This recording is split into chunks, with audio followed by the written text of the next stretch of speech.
ഉയരേണ്ടത് മനുഷ്യന് ദൈവീകതയിലേക്ക് ഉയരണം. ദൈവീകതയിൽ നിന്നും നമുക്ക് ബ്രഹ്മത്വത്തെ പ്രാപിക്കണം. എന്ത് പ്രാപിക്കണം? അതാണ് ഭാരതശിവര് ബ്രഹ്മത്തെ പ്രാപിക്കുക. നാരായണീയത്തിൽ ആദ്യം തന്നെ പറയില്ലേ, ബ്രഹ്മതത്വം ഭാതി സാക്ഷാൽ ഗുരുപവനപുരേ ബ്രഹ്മതത്വം ഭാതി. ഈ ബ്രഹ്മം എന്നുള്ള വാക്ക് നമ്മള് ശരിക്കും നിങ്ങളൊക്കെ പഠിക്കുമ്പോഴാണ് മനസ്സിലാക്കുക. അത് ഗുരുവായൂർ പ്രകാശിക്കുന്നു എന്നാണ്. ആ ബ്രഹ്മം എന്നുള്ള വാക്കിന്റെ അർത്ഥം ബ്രഹ്മം എന്ന് പറഞ്ഞാൽ പൂർണ്ണത എന്നാണ് അർത്ഥം. എന്താണ് പൂർണ്ണത എന്ന അർത്ഥം? അത് നമുക്ക് പറഞ്ഞാൽ പെട്ടെന്ന് മനസ്സിലാക്കി.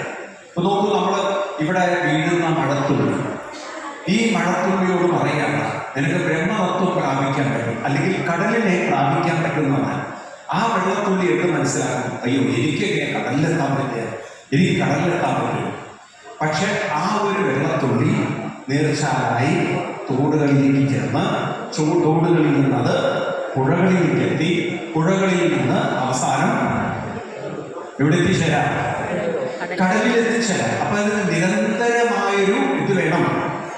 നല്ലതിനോട് കൂടിച്ചേരാനും നല്ലതിൽ ചേർന്ന് ഒഴുകാനും അതിന് സാധിക്കണം. നേരെ പക്ഷെ കെട്ടിക്കിടക്കുന്ന ഒരു വെള്ളത്തിനോടാണ് ചേർന്ന് പോകുന്നെങ്കിൽ അവിടെ കിടന്ന് നീരാവിയിൽ പോകാം. ആണോ?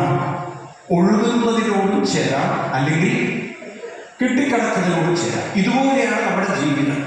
നമ്മുടെ ജീവിതവും നമുക്ക് മുന്നോട്ട് ഒഴുകാൻ നിങ്ങൾ തയ്യാറാണെങ്കിൽ ബ്രഹ്മത്വം നമുക്കും പ്രാപിക്കാം. അപ്പൊ ബ്രഹ്മത്വം പ്രാപിച്ചവരുടെ നാടാണ് ഇത് ഭാരതം. അതുകൊണ്ട് ഇതിനെ പറയും ബ്രഹ്മഭൂമി എന്ന് പറയും. എന്താണ് ബ്രഹ്മഭൂമി? ഗീതയിലെ 2-ാം അധ്യായത്തിൽ കൃഷ്ണൻ പറയും, ഏഷാ ബ്രാഹ്മീ സ്ഥിതി പാർത്താനൈനാം പ്രാപ്തി വിമുഖ്യതി സ്ഥിത്വാസ്യാമന്തകാലേപി ബ്രഹ്മനിർവാണ മുച്യതി. ബ്രഹ്മനിർവാണം കൈവരിക്കാൻ ഉതകുന്ന ഭൂമിയാണ് ഏത്? ഭാരത സംസ്കാരം. അപ്പൊ നമ്മൾക്കൊക്കെ ജീവിതത്തിൽ ഒരു വലിയ ലക്ഷ്യം തന്നെയാണ്. അതായത് വീട്ടിന്റെ 4 മൂലയിൽ കടന്ന് അവരെ കുറിച്ചും ഇവരെ കുറിച്ചും മലരെ കുറിച്ച് ഇരുന്ന് വ്യാധി ദുഃഖിച്ച് കരഞ്ഞ് വിഷമിച്ച് അങ്ങനെ ഇത് വിഷമിക്കേണ്ടവരല്ല നിങ്ങൾ. നിങ്ങൾ എന്ത് പ്രാപിക്കേണ്ടവരാണ്? ബ്രഹ്മത്വം പ്രാപിച്ചു എന്ന് പറയുന്ന വരികളൊക്കെ നിങ്ങൾക്ക് കാണാൻ രാമായണത്തിൽ. എന്റെ മുന്നിൽ പോയവരൊക്കെ എന്ത് പ്രാപിച്ചിട്ടുണ്ട്? ബ്രഹ്മത്വത്തെ പ്രാപിച്ചിട്ടുണ്ട്.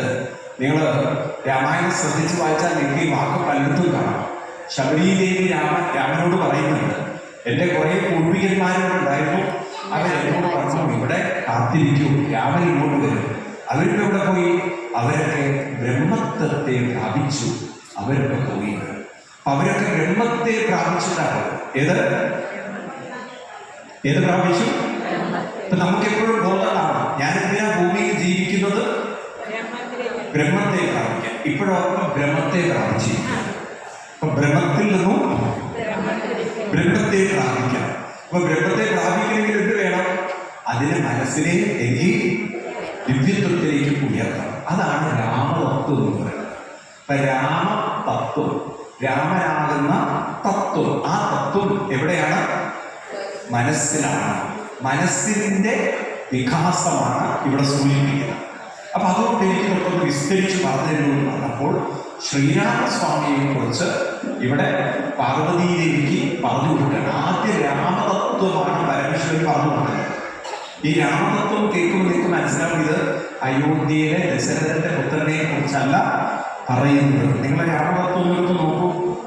പറഞ്ഞു കൊടുക്കുന്നത് രാമതത്വം കേൾക്കൂ എന്ന് പറഞ്ഞിട്ട് ശ്രീരാമൻ പരമാത്മാ പരമാനന്ദമൂർത്തി എന്നൊക്കെയാണ്.